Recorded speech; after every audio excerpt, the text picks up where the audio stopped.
Merrimack TV is committed to our community. From gavel-to-gavel coverage of town and school board meetings to updates on town services and projects, we aim to keep you connected. Good morning, I'm Kyle Fox, Public Works Director for the town of Merrimack. Hi, I'm Diane Trippett. I'm the town clerk tax collector for the town of Merrimack. I'm Captain Matt Tarleton with the Merrimack, New Hampshire Police Department. And keep the public informed of every motion. All those in favor signify by saying aye. Aye. And many moments, so you can be confident that we're here for you. Thanks for watching. Stay connected. Follow Merrimack TV on Facebook.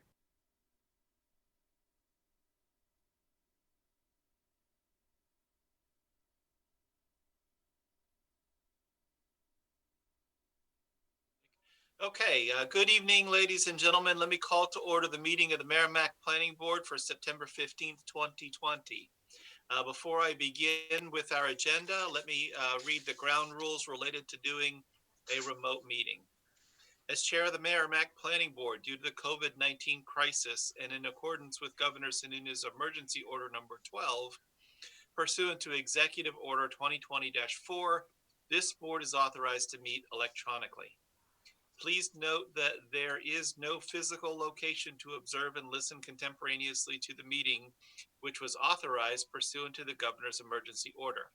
However, in accordance with the emergency order, this is to confirm that we are providing providing public access to the meeting by telephone with access possibilities by video or other electronic means. We are utilizing the Zoom platform for this electronic meeting.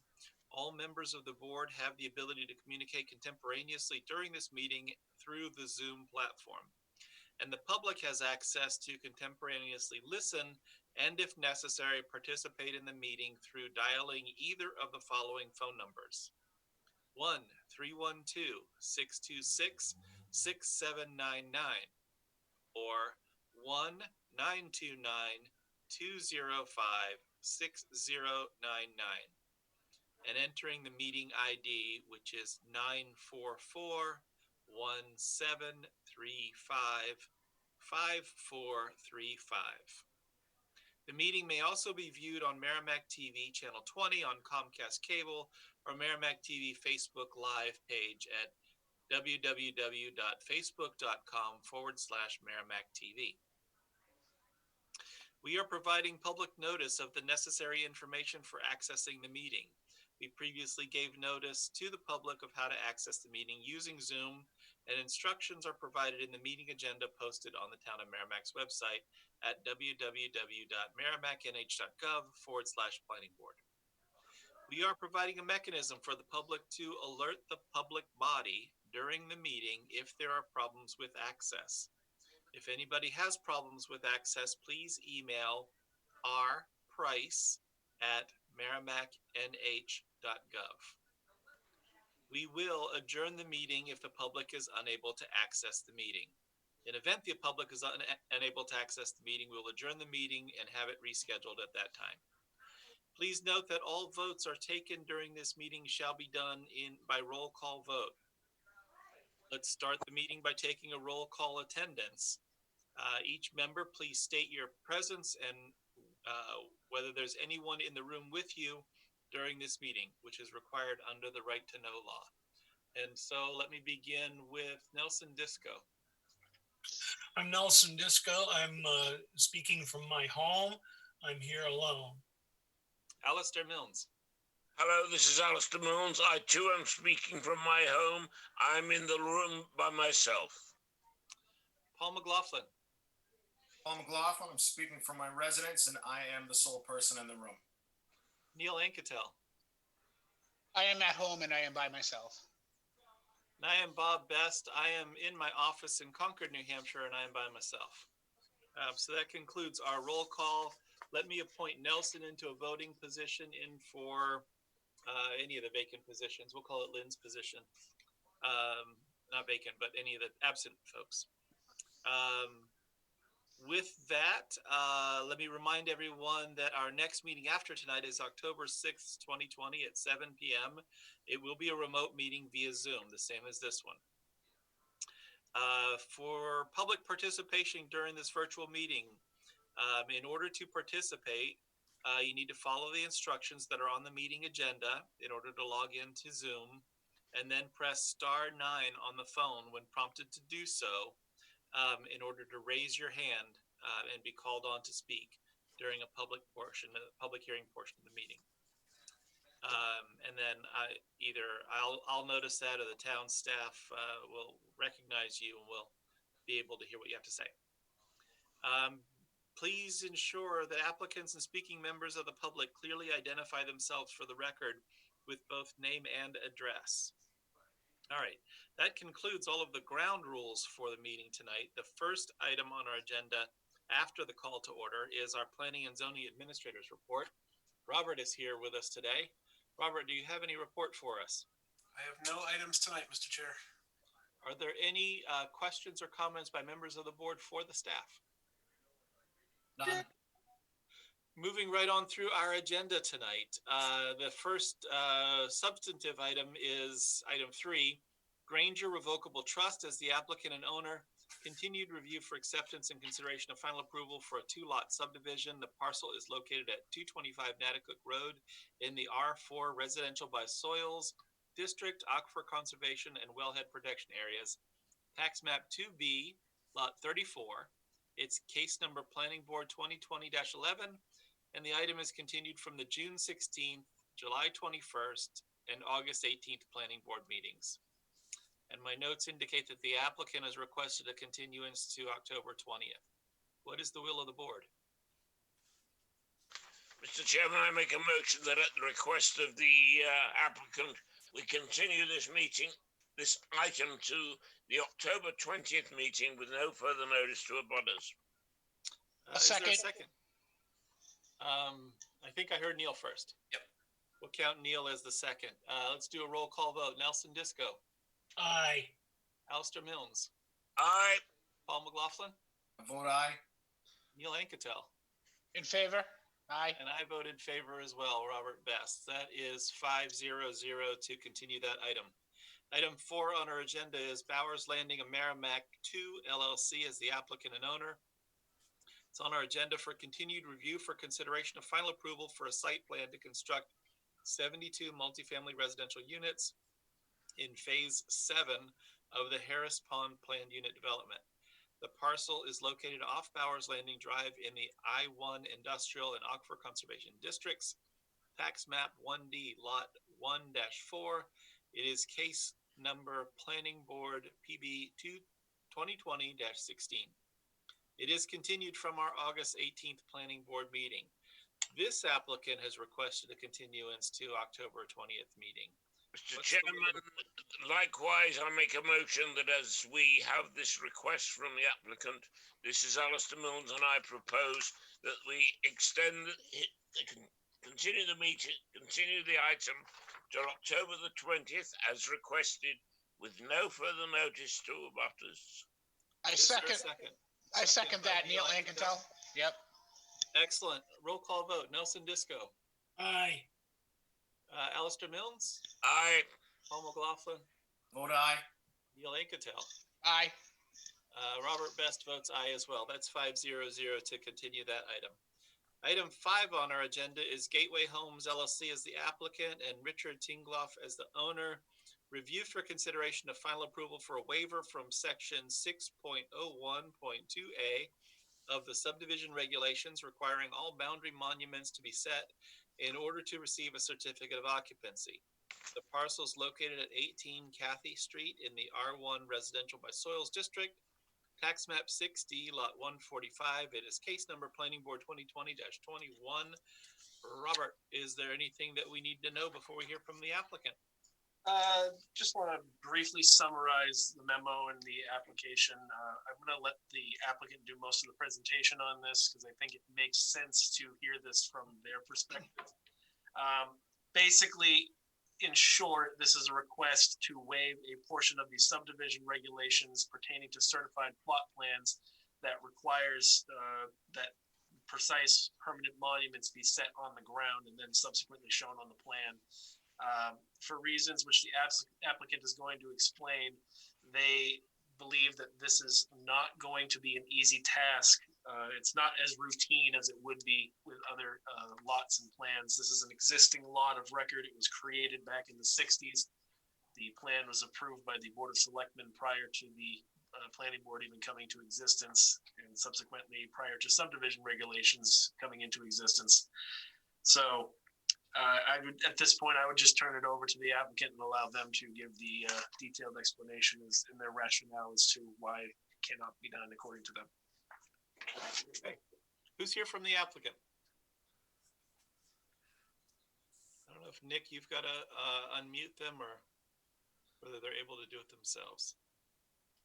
They should be able to do it themselves. Okay, I see Meridian is unmuted. Yep. Who's here from Meridian? This is Sam Ingram from Meridian. Can you hear me now? Yep, we can. Okay, good. So this is, I'm talking on behalf of Gateway Homes, and I just wanted to kind of run through the special circumstances here as Robert was kind of explaining. So essentially the cause of the current issue that we're in now is the fact that this whole neighborhood was approved and created back in back in the 60s, like when Robert said before, these regulations were in place. So now, fast forward to today, considering the fact that this one lot on 18 Cathy Street that we're working on has remained vacant since then. It was never built on. So all the other houses that were in the neighborhood were built in the 60s or shortly after, got their COs. Never any monuments were set up there. So again, fast forward today, we're hired to do a survey for this area where there is a vast amount of lots that have never been monumented. There's no pipes at the corners. There's no stone bounds at the corners like we have today because of that regulation. But again, it wasn't in place then. So in order for us to set corners precisely, we need to retrace the original survey that was done way back then. But again, there aren't any monuments. So what are we to do? It's very difficult for us to retrace original boundary survey or subdivision survey if corners were never set. And obviously that's the point of why the town put that rule in place, which is great. But it puts us in a difficult position now because in order for us to correctly do this, we'll need to retrace the original perimeter of that entire neighborhood. Not necessarily the entire perimeter, but over a vast section of it, so we can attempt to lock down and tie into that survey, which is going to be a significant amount of time and costs. So that's kind of why we're trying to do this. We would essentially be starting over from scratch from the survey that was done in the 60s. Short, kind of long story short there. Also, because of the methods that were used to do that survey back in the 60s versus what we do today, it's very different. We have much more precise information that we collect.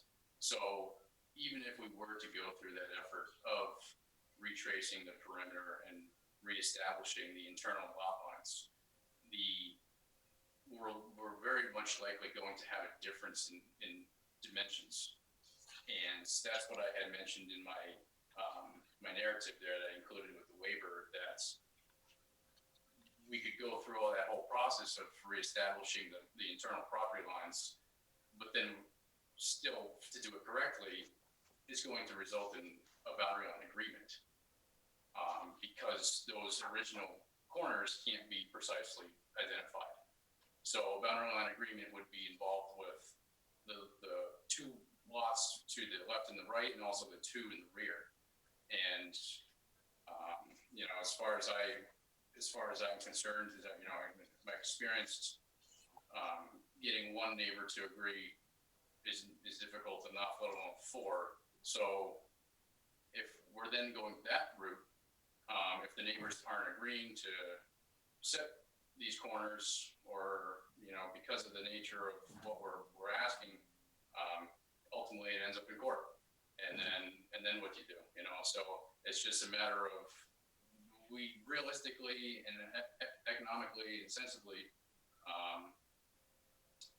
you know, it just makes sense to have this requirement waived as opposed to going through the vast extents of time and costs to do the survey, end up in court, have a judge make a decision, and then, you know, so,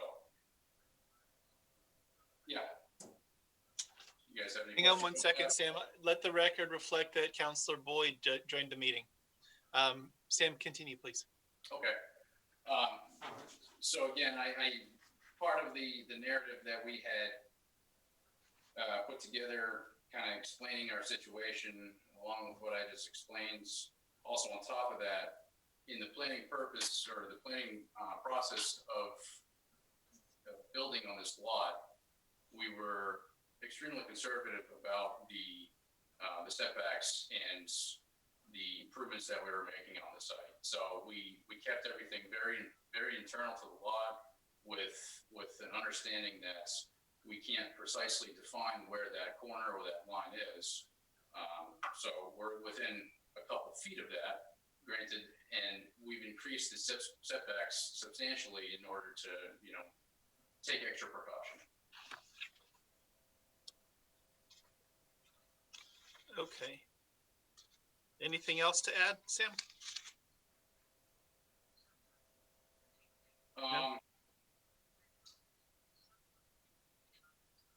I don't believe there is. I think I've kind of gone through it and said what we, you know, how we feel. So. Do you have the plan from the original subdivision available that you could share screen with us, or? Yeah. Why don't you do that?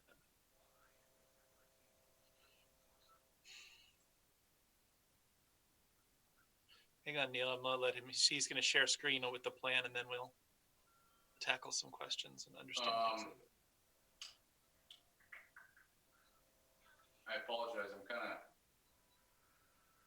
new to the sharing screen here.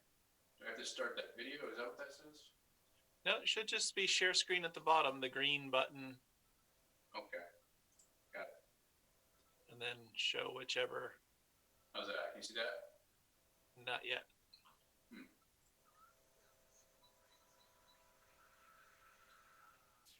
There's something going on now. Okay.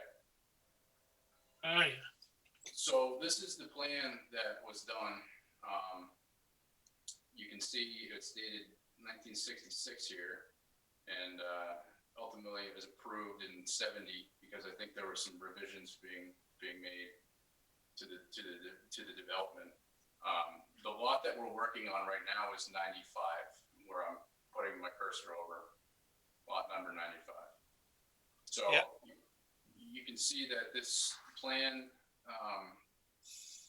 although it has bearings and distances shown, just like we would prepare today, it was done in a time that the precision level was nowhere near what we can achieve today. So. Yeah, no question. I'm not necessarily worried about precision level. Are the exterior corners of the lot, the ones that appear to show pins or something, yeah, are those actual monuments set in the field? They should have been, but we've been out there 2 times now in an attempt to recover as many monuments as we can. And, you know, it comes to turn out that either those have been disturbed, removed, were never there. You know, they just show symbols here. So, you got to believe that they were there at the time, but again, this was back in the 60s before this lot was developed. So whatever's occurred between then and now is in the past. So you said you're trying to recover as many as you could. Have you been able to recover any of them? We did recover a couple, but I think it was about 6 of them. So you've got 6 of the external corners identified by monuments on the ground. Yeah. Then I don't really understand why it's difficult with 6 reference points to locate the 4 internals. None of those corners match with the geometry of the plan. So yes, we've recovered them. I guess I should rephrase that. We've recovered them, but they don't match with the geometry of the plan. And that's a reoccurring pattern that we've come into with the monuments Okay. Have you identified any monuments external to the property that you believe are accurate? I guess that goes along with what I was saying too. And that was the 6 that I was referring to were total. Okay. So does this plan have any reference markers identified on it?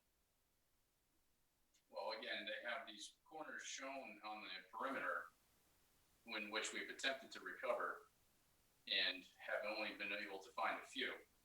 And the few that we've found don't match with the geometry of the plan shown. Okay, I'm following you. Are there any points that you've located that are where they're supposed to be, as far as you can tell? Essentially, no. The answer is no.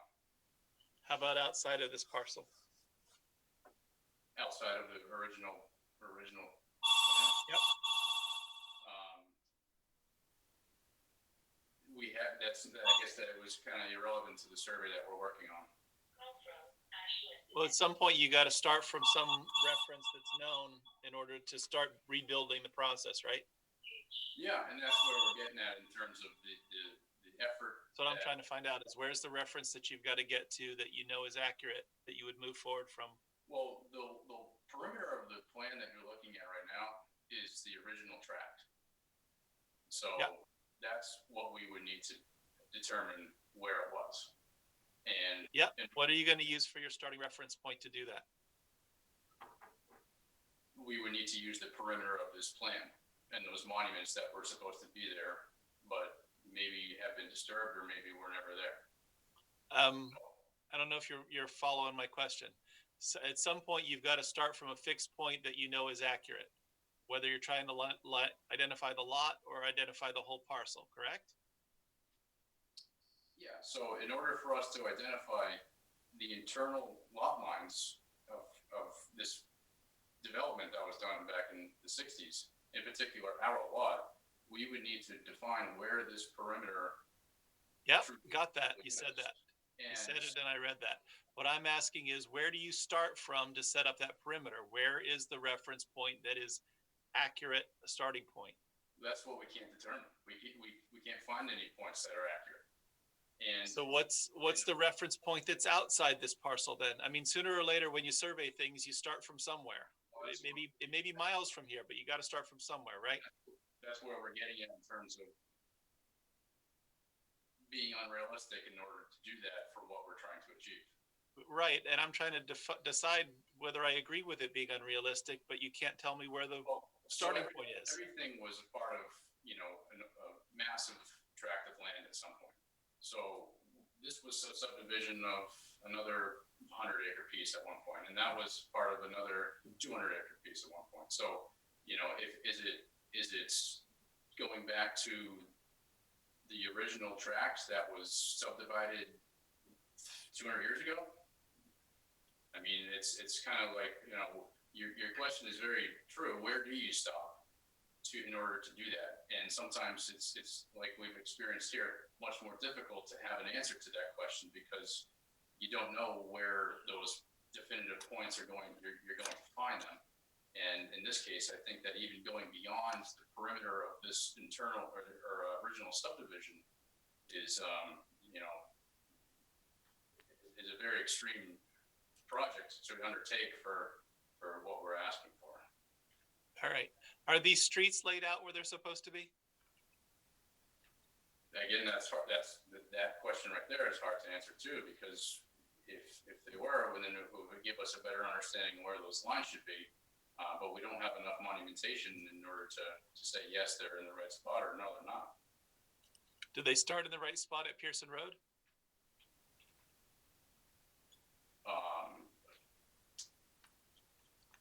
Again, I don't have enough monuments to say that those roads start in precisely the right location, or if they don't. All right. If I could just quickly, Bob, the plan being so old, this is the Level Acres development. So Kathy Street, as it's laid out currently, does not connect to Pearson Road. That may be Bedford Road today. Okay. That's correct. That's absolutely correct. I gotcha. All right. So Sam, I understand now what you're representing to be the difficulty with that. How do I close the circle with all that you've shared about how difficult it is to know where anything is, and you've represented that you really don't know where anything is, but then you promised me that you're going to lay out these lots with wooden stakes within 2 feet of where you think they're supposed to be. So that's what we're getting at. You know, we're us as a land surveyor, we're putting a pin in the ground, and we're certifying that that pin is within the tolerance that we need to set it as, you know, having our license. Then that's the level of precision that we cannot achieve, and that's what you're asking us to do. We can achieve the level of precision of within a couple feet based on the information that we've located out there. But in order for us to get a precise point within hundreds of a foot, that's just not realistic. Yeah, I don't need it within hundreds of foot, and neither does the applicant. Well, in order for a granite monument itself is 6 inches wide, and how it sits on the line is what it is. In order for us to set a permanent lot corner, we need to meet certain requirements by the state of New Hampshire, and that's what we can't do. I know, but if you're telling me that there's no way that you can find a reference point that you think is accurate within any reasonable length of this, but then you're turning around saying that I'm certain that I'm putting this within 2 feet, I don't know what to do with that evidence. That doesn't make sense to me. Well, we're saying we can't get it any better than within 2 feet based on the information that exists out there. Yep. All right, let me see if anyone else has got some questions. Bill Boyd, I see your hand up. Thank you, Mr. Chairman. I apologize for my tardiness, and for the record, I am in my office. I am alone, and I'm able to hear and participate with tonight's conversation. Thank you, Counselor. Thank you. Sam, are you telling me that there's no monumentation whatsoever on this subdivision? I'm telling you there's very little. The time that this plan was created, the town was not requiring the corners to be set. And that's exactly what happened. They weren't set. So there has been some that were recovered, some interior, some along the perimeter of the plan that you're seeing. But none of those that we've located check within enough precision with each other in order for us to set precise permanent lot corners. Okay, so not to be patronizing, Stan, I'm the son of a surveyor. So just so you know where I'm coming from, you from whatever monumentation you have out there, you can't run a tangent in any particular way or fashion to be able to document lot 95 physically on Cathy Street. Is that my understanding? We can't set permanent precise lot corners to the requirements that we're required to by the state of New Hampshire. By the state of New Hampshire, I got that. Okay. Okay, thank you, Mr. Chairman. Neil, I saw your hand up a little earlier, and you're off my screen when I called on Bill, so I assume you still have a question. I think you answered them, but I'm a little bit perplexed by the fact that today's technology, where we're at today compared to 1966, we can't come up with a spot to put monuments or to find them. It boggles my mind. We're supposed to be better at this than we used to be, but I think we would be way better at this. I live in a small parcel, and I was able to figure it out with just 2 of them what my actual lot is, and based on what we're looking at, I just can't believe that we can't figure out the 4 corners on this one spot, and I'm just having a hard time swallowing that. All right. Alistair, did you have a comment or question? Yeah, I mean, in my naive way, if anybody sells a house anywhere in this subdivision, how the hell do they know what they're buying or selling? I thought that was essentials for when you come to sell a house, you need to know where your lot size is and the rest of it. I find the whole thing totally amazing. There is nothing you can work off. I mean, it's just beyond me. It is a little bit beyond me too. If it was commercial property and you were doing an Alta survey, you couldn't transfer title to the property on this basis. Residential lots, when you do title insurance, they basically disclaim any of the lot line encroachments anyway. So I think that's how you get away from it. But yeah. Well, let me go back to the church, which is just up the road. Does nobody know where the church is? I think they do. Paul, what's your thoughts, if you have any? Well, I'd have to echo what I'm hearing from the rest of the board is that I understand if you're saying that you don't want to get into the rat's nest that is this plan, and it sounds like you're saying none of it's really accurate. Well, is there another plan that you can then pull a monument off of that plan? I mean, I'm not a surveyor, but I was under the understanding that's how it works. If your plan's not right, you then have to go to a point on another plan. So as a title examiner, the rule of thumb is that if there's a recorded plan of record, that recorded plan of record drives. Any assessor's map, any other type of plan that may be unrecorded is strictly informational. It's not considered reliable if you can believe it, especially in this day and age with GIS in the legal world. Whatever is recorded at the registry of deeds is what's considered to be the recorded lot as it relates to the meets and whatever the meets and bounds description is on the deed.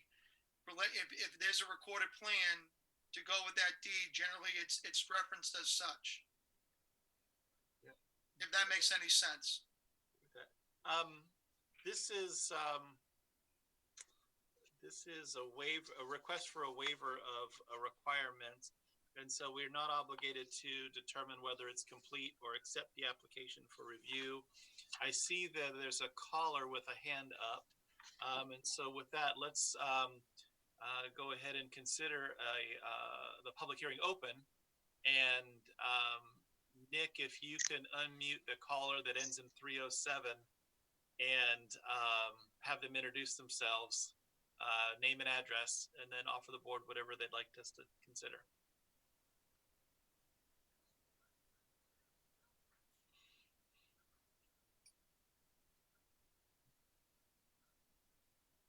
Nick, are you able to help us with that, or is the caller still on the line? Or I'm trying. They're going to have to unmute themselves, though. Okay.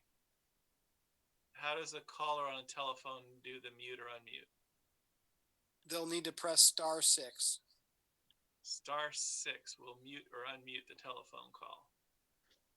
So caller, if you can hear that, please do so.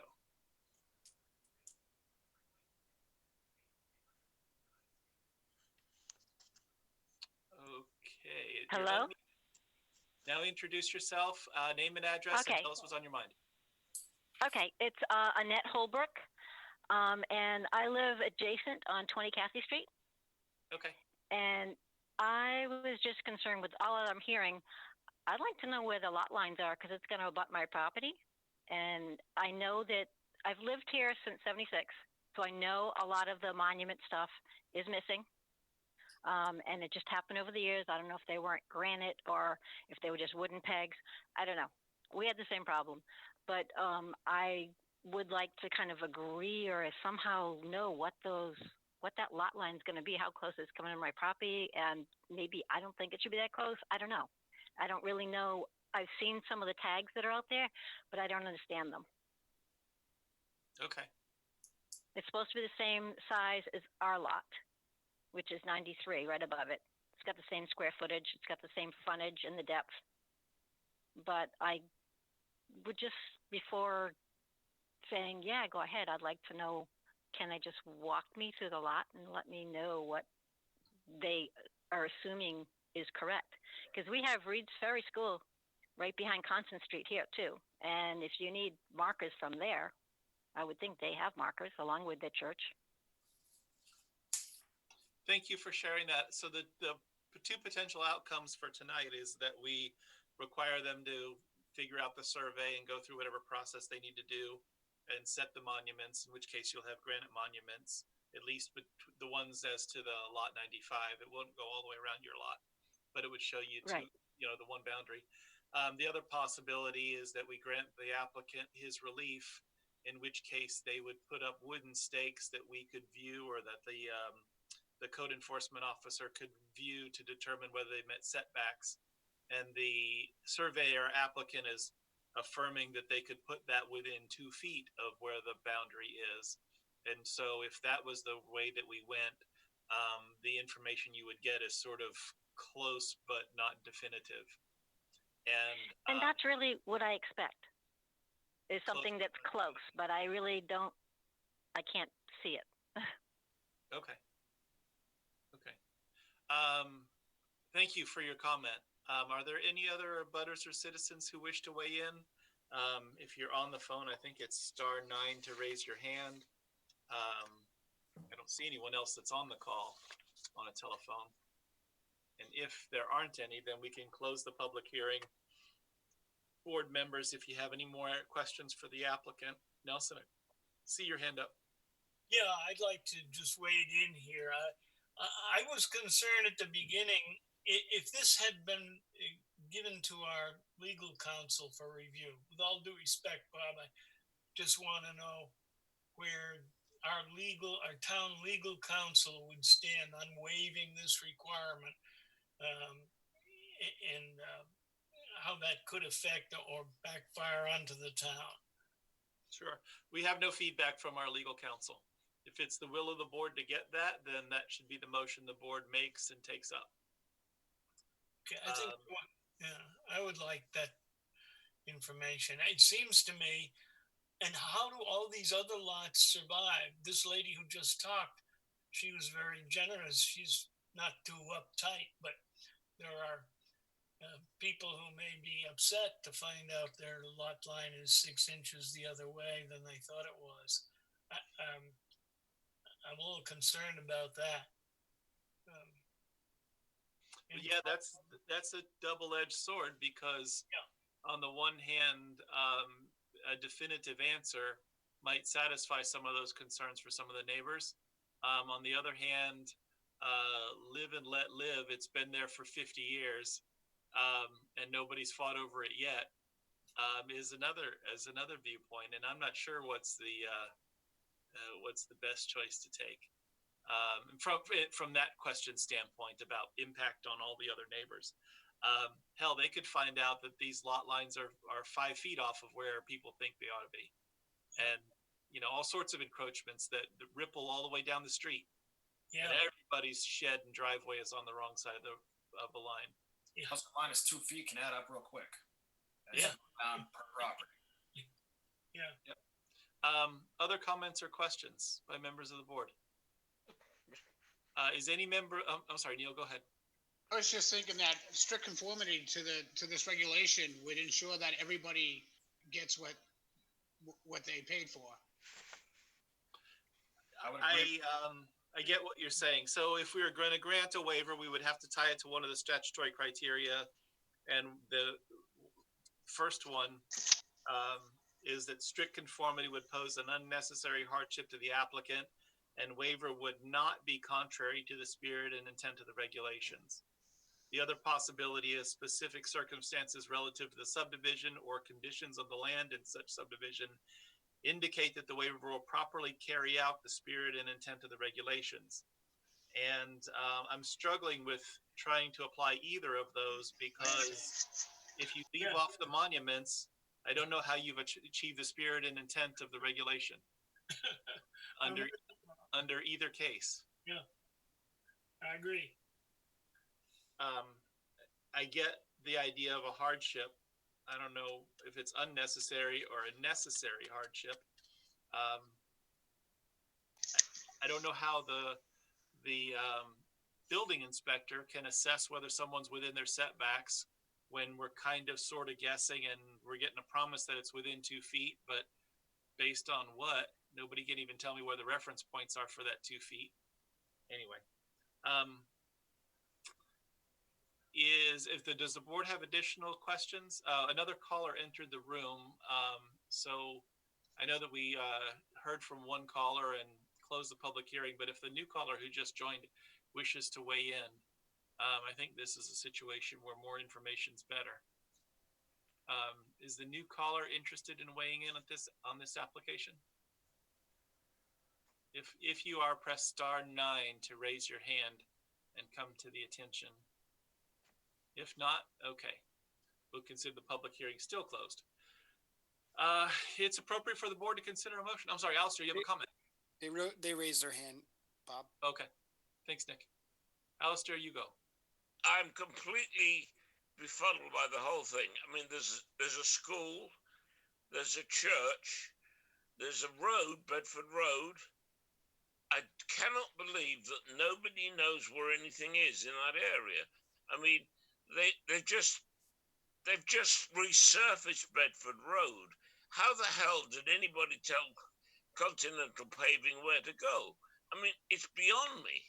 In this day and age, with the technology we have, I cannot believe we can't do something to get some realistic figure from somewhere.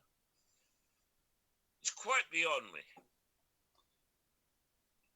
All right. The caller with 437 as the last digits of the phone number has the hand raised, and you're not muted. So please introduce yourself and give your address and provide the board with whatever you'd like us to consider. Hi, my name is David Wyris, residents of 21 Cathy Street, so diagonally across the street from that particular lot. My question, I guess, would be, we have multiple lots that are currently in development on Cathy Street and Constant Street. The end of the street from, I think it's 36 or something like that, up, has been unfinished, leading down to what used to be a beaver pond that has now been drained. So we also have a few individual lots further up Cathy. I believe there's two or three between the last house currently on the street and on my side, on the odd side. So if this one doesn't have anything to correlate to, how are we going to know that the other ones are not going to come through and asking for a waiver too? And also to get clear understanding of where the property lines are. Thank you. So fair comment, fair question, and obviously I can't speak for those folks who aren't before us or have an application. Ultimately, when they get to the point of seeking a certificate of occupancy, they're going to face this same hurdle, and they may end up before the board asking for relief. That shouldn't necessarily be part of our consideration tonight, because the applicant before us deserves to be evaluated on his or her own, and not with respect to what it may mean for other folks.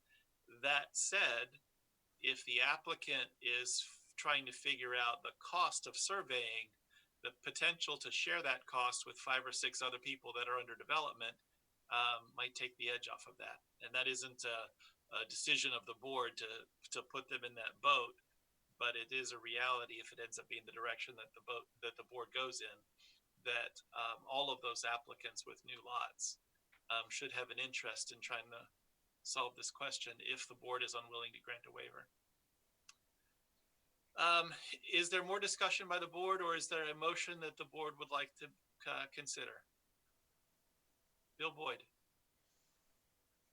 You're still muted, Bill. Thank you. Thank you, Mr. Chairman. More of a comment, in looking at the packet that Robert put together for us, when I look at the surrounding assessing parcels, 6144, 6143, 6142, 6146, they're all established houses that were built at some particular point in time. I alluded to the fact that we have GIS mapping, the fact that we were able to get a reference, even though it's not a legal document, we were able to get a reference as to where the boundary lines are as it relates to how the GIS data is presented. I think, at least for me, can provide a reasonable conclusion as to where the borders are for 6145 with monumentation or without monumentation. I share Alice's lament over not having anything to draw attention out there. In terms of old school surveying, a lot of the gentlemen like Sam, they may rely on GIS, they may rely on AutoCAD to draw and do a lot of their work, but it's the field work that they rely on so that they're able to get more specific data so that when they go back in the office, they can punch that data in and be able to come up with a reasonable facsimile as to what appears on the ground. The fact that he was unable to do that, I think it illustrates the problem that Sam has had out there. You know, that being said, you know, you've got four butters with four houses. It's not like you've got an old subdivision that finally is getting around to being subdivided, and nobody knows where anything is. I think somebody can reasonably conclude, you know, based on what's presented on the subdivision plan, recorded at the registry of deeds, lot 95, 60, 145 for Merrimack assessing. To me, a reasonable conclusion can be arrived as to where locus is located on the ground. So I lean more towards the applicant. If somebody wants to change my mind, they're more than welcome to do so. But if you don't have any monumentation out there right now, and you've got certain points all around you that you're able to delineate where the other lots potentially are, I mean, one could arrive at a reasonable conclusion as to where this lot is located without, like I said, with or without monumentation. So can I stand up and say something here for a minute? Sam, yeah, go ahead. So that's exactly what we have done. We have come to a reasonable understanding of where those corners are based on what we have available. You mentioned the fact that you have GIS available and AutoCAD and those features. It's kind of getting away from the point of what I'm trying to have you guys understand is the fact that we've gone out there twice now in an attempt to do our field work and to perform the survey. And it just, the monuments simply aren't there. So how can we come up with a precise location of where that corner should be if we're working with limited information? We've done a reasonable effort to reestablish those lines, and like you had mentioned, we do know where it is within a reasonable tolerance for this specific circumstance. If we were going out to a subdivision that was done 5 years ago, and I'm in front of you saying, yeah, I can't figure out where these lines are, and it's going to take forever. It's a different story because we have those corners. We have the precise information to work from. This is not that case. Thank you, Sam. Other comments or questions by the board? If not, is there a motion that the board would consider making?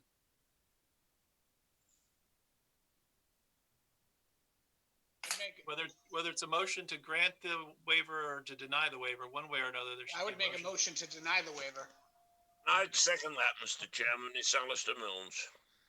Motion by Neil Anketel to deny the waiver, second by Alistair Milnes. Are there comments or anybody wish to speak to the motion? If not, then let's do a roll call vote. Nelson Disco, how do you vote? I vote in favor of the motion. Alistair Milnes, how do you vote? I vote in favor of the motion. Paul McLaughlin, how do you vote? I vote in favor. Neil Anketel, how do you vote? Aye. Bill Boyd, how do you vote? I vote nay. Bob Best votes aye. So that is 5-1-0 to deny the requested waiver. And that concludes that item on our agenda. Item 6 on our agenda is discussion and possible action regarding other items of concern. Does anybody have any items of concern? Bill? Yeah, thank you, Mr. Chairman. The NRPC has their quarterly meeting tomorrow night.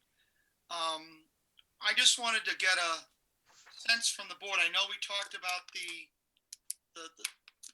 information we received regarding from the Save Hudson, New Hampshire people, and I just wanted to make sure that it would be okay if if Merrimack has asked for an opinion, that we're not taking a side on this, and that I'm able to communicate that, and that would accurately reflect the opinion of the membership on the planning board. Excellent topic to bring up. And I think to the extent that we're speaking for the planning board, we can have that discussion. I don't know what it takes to speak for the town. I would assume it's the town council and not us. But as far as for the planning board, I think it's a fair discussion to have. And I also think not taking a position on the question in favor or against the the Amazon warehouse development in Hudson. That's my own personal opinion. If other folks disagree or feel like a motion is necessary to establish what the position of the board is, let's have the discussion and hear it out. Mr. Chairman, speaking for myself, Alistair Milnes, I feel we should leave well alone. Okay. Nelson, I would agree with your position, Mr. Chairman. I think we should take no position. Stay neutral. Paul McLaughlin, what are your thoughts? Yeah, I agree with that. There's no reason for us to wade into those waters. Yep. And Neil, you have any thoughts that you want to share? You don't necessarily have to just because I asked, but you're muted. Also unmute, not muted. Thank you. Yeah, I don't want to weigh in. Okay. Perfect. I don't want to weigh in either. So, I mean, Tim said that we didn't get from the regional impact perspective, we didn't get notice. So therefore, it really shouldn't concern us. So I just, like I said, I got the answer to my question, so I appreciate it. Okay. And so that's the opinion of the board. And I think it's also fair, at least it's my opinion, that we're okay with you carrying that message forward to the NRPC. Okay. Thank you. I appreciate it. Can I, Mr. Chairman, add that I think Bill Boyd's last comment about regional impact is a wonderful reason for doing nothing. Yeah, they didn't. If the board in Hudson didn't find it to be of regional impact, that speaks messages. That's not true. Nashua, Litchfield, and Londonderry got notice for regional impact. Merrimack did not. So we're not considered an abutter? Correct. Okay. I thought was interesting. It's odd, but that is interesting, but it also may mean that it still may convey the same meaning, that although it may have a regional impact, it may not have a regional impact directed at us. True. Because of our status as our location. Anyway. Okay. Anybody else have any other discussion items? Mr. Chairman, on behalf of the board, did anybody else read the notice that Mr. Tim Thompson put out about the butters across the other side from the development on Daniel, wherever it's called? I forget what we call it. What's the green? Thank you. I think they've got a very valid point, given the circumstances and given the fact that they've been jumping up and down about this project from the moment it started. I feel I would support their request to have a notification to all the citizens of Webster Green. I'm recused on it, so I don't mind coordinating the conversation and calling on people, but I'm not going to weigh in on the substantive question. Nelson. I would agree with Alistair on that. I think the people should, it's going to be right in their face, and I think they should be notified as if they were abutters. They really are abutters, but the technicality keeps them from getting notification. No, it's not the technicality. They've got notification the first time, and then the continuances have resulted in no further notice to abutters. But Mr. Chairman, the notification goes to the sort of committee. I don't think some of the individual citizens got notification. This is always one of those issues where I understand the problem that if you've got a sort of board of trustees looking after the community, they only get the notice. In this particular case, I would support a general distribution of the information. I don't know if we, just looking at Tim's email, I don't know if we have the power to compel them to send a notice, but I would agree that to be a good neighbor, I really don't see, the downside of sending notices to the abutter again. you don't see, I think they should send another notice. okay, and the notice should go to the individual. Yes, correct. Okay, I agree with that. Yeah, I think that's what Alistair is saying. Yes, it That's is. what I'm saying. I don't know if we have, just judging by what Tim says, if we have the power, the legal power to compel them to do so. Well, let me say that I'll make a motion that we actually request. Hang on. No. Hang on. No motions on things that are not on the agenda and notice to the applicant. Shut up. Save it for next time. If you want to put it on the agenda for next time to vote on it and consider it, that's obviously something that can be done. But yeah, the discussion items don't have substantive votes. I apologize for my error there, Mr. Chairman. Yeah, and I'm not weighing in to influence it. I want to make sure that what we do is defensible. Bill Boyd. Thank you, Mr. Chairman.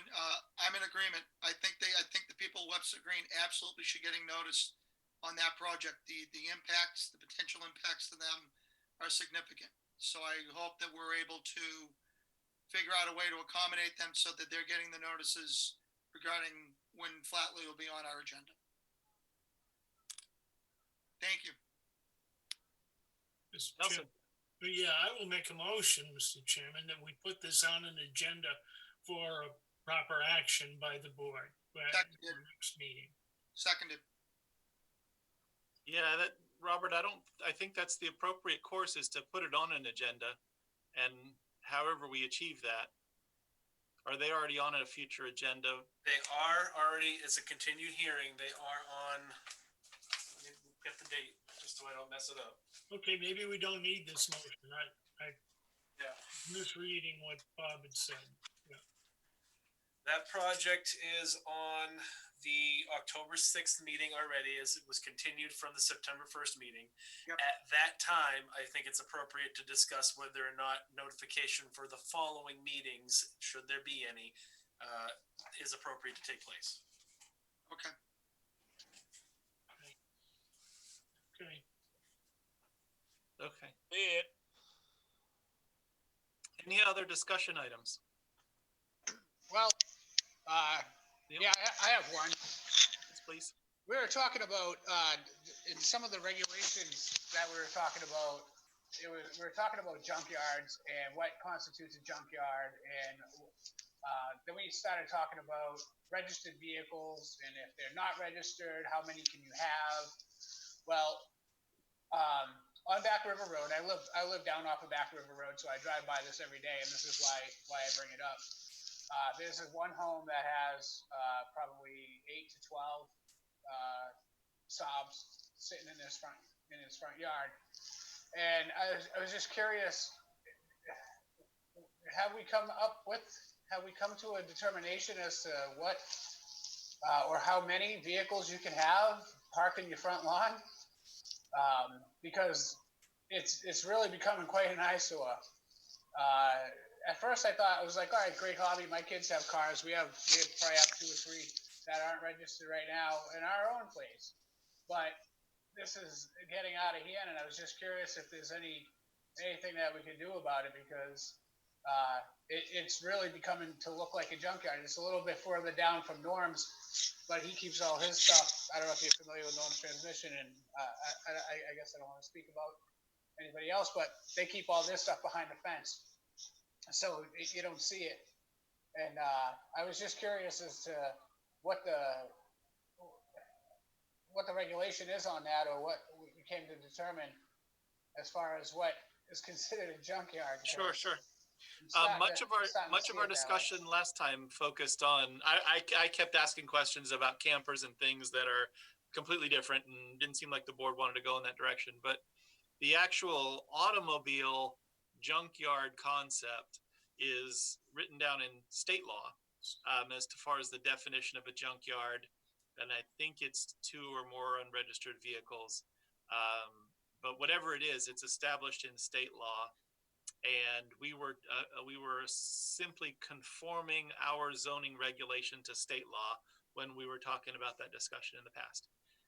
That said, the course of action, if you or anyone else has an issue with something they think is out of compliance, it's to submit a service request to the department and have them go look at it and determine if there's any violation of the zoning ordinance going on and what to do about it. I don't Robert, did I wanna miss bust anything there? Nope, that's accurate. I just want to make note that right now the language has been posted. The language that we posted that the board is still considering amending and changing. It's fluid right now, but because it's been posted for a public hearing, that language is enforceable.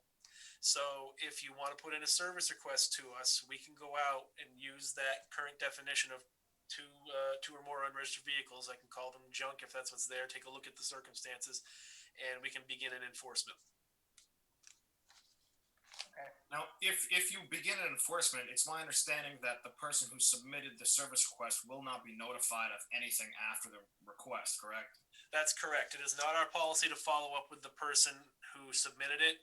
If you want to follow up with it, you can certainly call the office, but it becomes too daunting for us to continue to provide incremental updates to the people who submit the request in addition. Yeah, so the requester can follow up on their own time. It's just we're not chasing people to do it for them. Correct. Understandable. Okay. Once it comes in, it's my duty to then go after the violator. Gotcha. All right. Okay. Thank you. Does that help, Neil? Any further questions on that? No. Just something I'll take up later with the department, I guess, with staff. Okay. Thank you. Thanks, Neil. Other comments or questions under items of concern? Okay. With that in mind, we have the approval of the minutes of September 1st, 2020. What is the will of the board with respect to those minutes? Chairman, I make a motion we accept the minutes as printed. Seconded. Nelson, you got your hand up. I don't know if it was seconded or. I'm gonna make a motion or a second, but Give it to Nelson. these guys are too quick. They're just too quick for me. Give it to Nelson. We could count Nelson as the second. How about that? Neil. Mr. Chair, I actually, it says that I stated that I was at home and alone. I believe that I had said that I was with my spouse, but that's. Yeah, I think that you did now that you did say Yeah, that. I was in company with my wife, yeah. Recall it. And so that should be edited in the minutes. Any other comments or questions about the minutes?